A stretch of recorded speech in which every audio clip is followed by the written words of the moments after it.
Hello students, welcome to extra knowledge for education. Friends, इस video में 11th class की English hornbill का ये 5th लेसन है, the ailing planet the green movements role, written by Nani Palkhivala. इसको हम cover कर रहे हैं। फ्रेंड्स, ये जो लेसन है द एलिंग प्लेनेट, जैसा कि इसके नाम से पता चलता है, एलिंग कहते हैं बीमार को, प्लेनेट मीन्स ग्रह। ये लेसन हमारी पृथ्वी के बारे में है। पृथ्वी पर किस प्रकार से प्रदूषण बढ़ रहा है, उसको विभिन्न स्रोतों से दूषित किया जा रहा है, उसके सुधार के लिए जो ग्रीन मूवमेंट्स, विभिन्न प्रकार के आंदोलन चल रहे हैं, उनकी भूमिका को एक्सप्लेन किया है राइटर ने बहुत अच्छे तरीके से। फ्रेंड्स, आपसे रिक्वेस्ट है, वीडियो को लास्ट तक देखिए, बहुत इंपॉर्टेंट वीडियो है। इस लेसन का एक पार्ट मैं पहले वीडियो में बना चुका हूँ, ये सेकंड पार्ट इस वीडियो में हम कवर कर रहे हैं। थोड़ा सा मैं आपको राइटर के बारे में बता दूं। ये राइटर जो है नानी पालकीवाला, ये बहुत फेमस राइटर हैं। इनका जन्म बम्बई में सन 1920 में हुआ था और ये एक पारसी फैमिली से संबंध रखते हैं। ये 1977 में यूनाइटेड स्टेट्स में भारत के एम्बेसडर के रूप में भी रहे हैं और 11 दिसंबर सन 2002 को इनका स्वर्गवास हुआ। Now start the lesson. 3 year study, 3 वर्ष के अध्ययन के बाद, यूजिंग सैटेलाइट, जो उपग्रह होते हैं उनका प्रयोग करके, एंड एरियल फोटोग्राफी,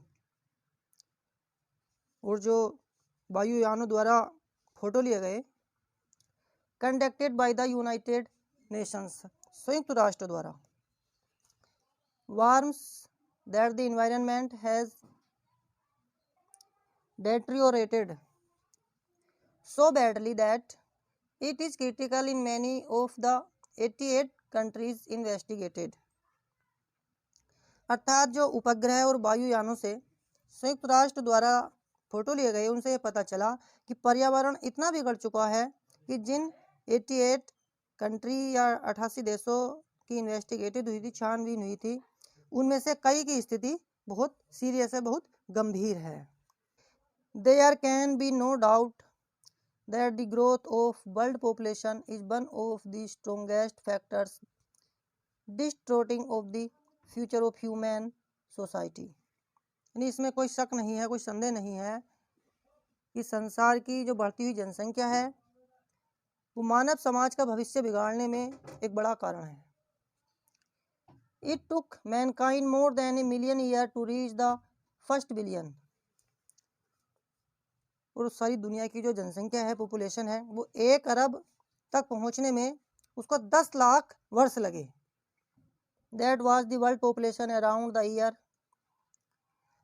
1800 century।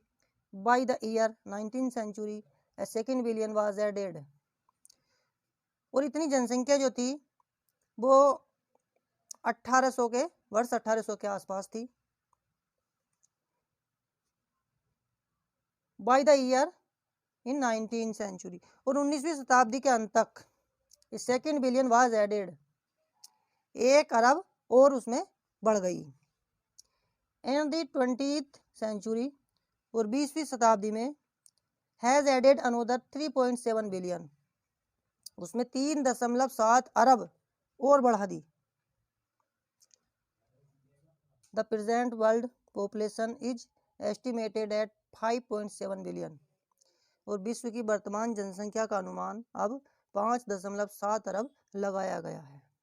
और ये बात सन 1994 की है। Every 4 days the world population increases by 1 million, और प्रति 4 दिन में जनसंख्या 10 लाख बढ़ जाती है। अर्थात 2.5 लाख जनसंख्या प्रतिदिन के हिसाब से इंक्रीज हो रही है। नेक्स्ट पैसेज है, fertility falls as incomes rise, अर्थात आय बढ़ने के साथ प्रजनन शक्ति कम होती है। एजुकेशन स्प्रीड्स, शिक्षा फैलती है। एंड हेल्थ इम्प्रूव्स, और स्वास्थ्य अच्छा होता है, स्वास्थ्य में सुधार होता है। Thus development is the best contraceptive,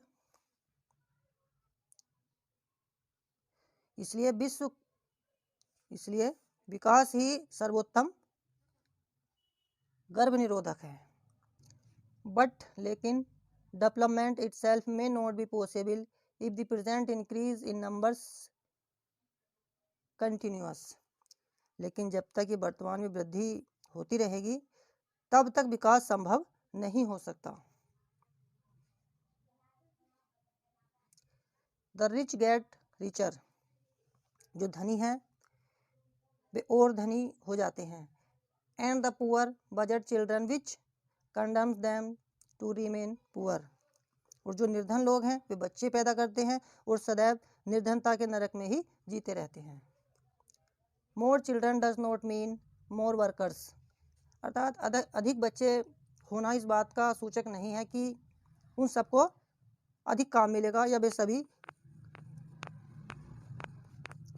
काम काज करेंगे। Merely more people without work, इसका अर्थ यह हुआ कि अधिक बच्चों का अर्थ अधिक कार्यकर्ताओं से नहीं है, केवल अधिक बेकार लोग। It is not suggested that human beings be treated like कैटिल, ऐसा कोई सुझाव नहीं है कि मनुष्य को पशु की तरह बाध्य किया जाए। At compulsory sterilised,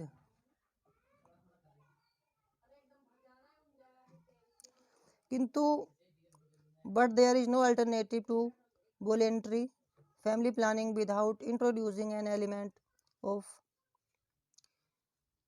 स्योर्शन।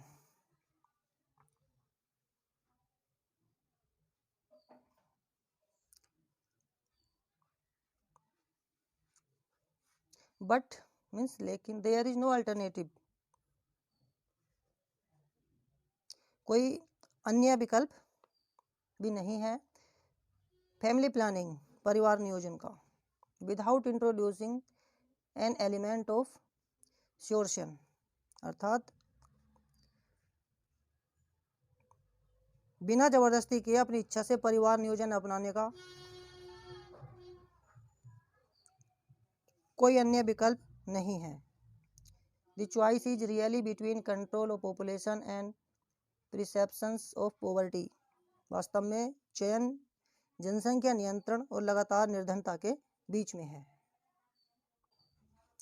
The population of India is estimated to be 920 million today, Bharat की जनसंख्या का अनुमान अब 92 करोड़ लगाया जाता है। More than the entire population of Africa and south America put together, जो कि अफ्रीका और दक्षिण अमेरिका को मिलाकर कुल जनसंख्या से अधिक है, अर्थात इन दोनों की जनसंख्या से हमारे भारत की जनसंख्या अधिक है। No one familiar with the condition in India would doubt that the hope of the people would die in their hungry hutments unless population control is given topmost priority, अर्थात जिसे भारत की परिस्थितियों की जानकारी है उसमें कोई संदेह नहीं है कि जब तक जनसंख्या नियंत्रण को प्राथमिकता नहीं दी जाती है, उसको प्राथमिकता नहीं दी जाएगी, जब तक भूखी झोपड़पट्टियों में आशा की कोई उम्मीद नहीं दिखाई देती। For the first time in human history, अर्थात मानव इतिहास में पहली बार हम वी सी देखते हैं ट्रांसेंडिंग कंसर्न, अर्थात मानव इतिहास में हम पहली बार बढ़ती हुई चिंता को देख रहे हैं। The survival not just of the people but of the planet, जिसमें कि केवल लोगों के जिंदा रहने की ही नहीं बल्कि ग्रह के जिंदा रहने के विषय में भी चिंता लोग कर रहे हैं। We have begun to take a holistic view of the very basic of our existence, हमने अपने जीवन को संपूर्ण जीवों के दृष्टिकोण से देखना शुरू कर दिया है, होलिस्टिक व्यू से। Basis of our existence, existence कहते हैं अस्तित्व। The environmental problem does not necessarily signal our demise.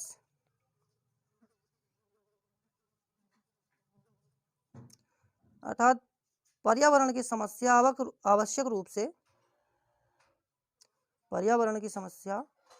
रूप से हमारी मृत्यु का संकेत नहीं,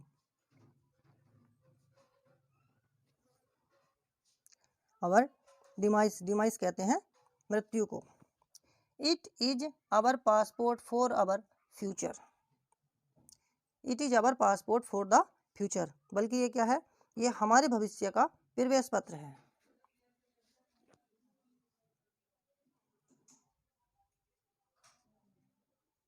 the emerging new world vision has ushered in the era of responsibility।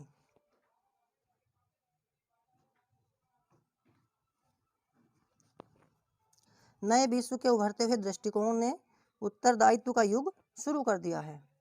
Responsibility कहते हैं जिम्मेवारी, इरा कहते हैं युग को। It is a holistic view, यह संपूर्णता का दृष्टिकोण है। होलिस्टिक कहते हैं संपूर्ण। एन इकोलॉजिकल व्यू, ये पर्यावरण का दृष्टिकोण है। Seeing the world as an integrated whole rather than a dissociated collection of parts, संसार को अखंड रूप से देखना, न कि बिना मेल वाले अलग अलग भागों के समूह के रूप में देखने का दृष्टिकोण है। Industry has a most crucial role to play in this new era of responsibility. Industry कहते हैं उद्योग को। द मोस्ट क्रूशियल रोल, उसकी अति महत्वपूर्ण भूमिका है। This new era of responsibility, जिम्मेवारी के इस नए युग में, अर्थात जिम्मेदारी के इस नए युग में उद्योग की एक अति महत्वपूर्ण भूमिका है। What A transformation would be affected, अर्थात कैसी काया पलट हो जाएगी। ट्रांसफॉर्मेशन कहते हैं काया पलट होना। वुड बी इफेक्टेड इफ, यदि more businessmen share the view of the chairman of DuPont. DuPont एक कंपनी है, उसके चेयरमैन जो है मिस्टर एडगर एस बुलर्ड हैं, अर्थात इस कंपनी के जो चेयरमैन है उनकी तरह यदि अन्य व्यापारी भी सोचने लगे। Mister Edgar S Bullard who 5 years ago declared himself to be the company's chief environmental officer, जिन्होंने कि 5 वर्ष पहले घोषणा की थी कि मैं कंपनी का मुख्य पर्यावरण अधिकारी हूँ। He said, उन्होंने कहा, our continued existence as a leading manufacturer requires that we excel in environmental performance। उन्होंने कहा था मुख्य उत्पादनकर्ता के रूप में हमारा अस्तित्व बनाए रखने के लिए हमें पर्यावरण के प्रबंधन में उत्तम कार्य करना जरूरी होगा।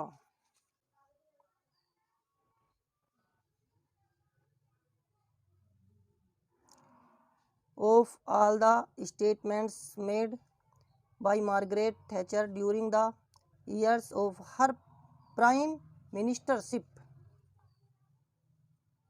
अपने प्रधानमंत्री के समय में मार्गरेट थैचर ने जितने भी वक्तव्य दिए, जितने भी बयान दिए, no one has passed so decisively into the current coin of English usage as her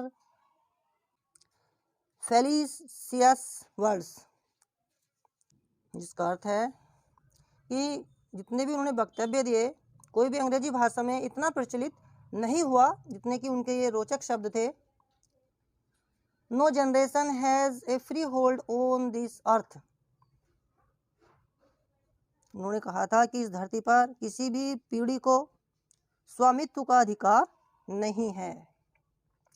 all we have is a life tenancy,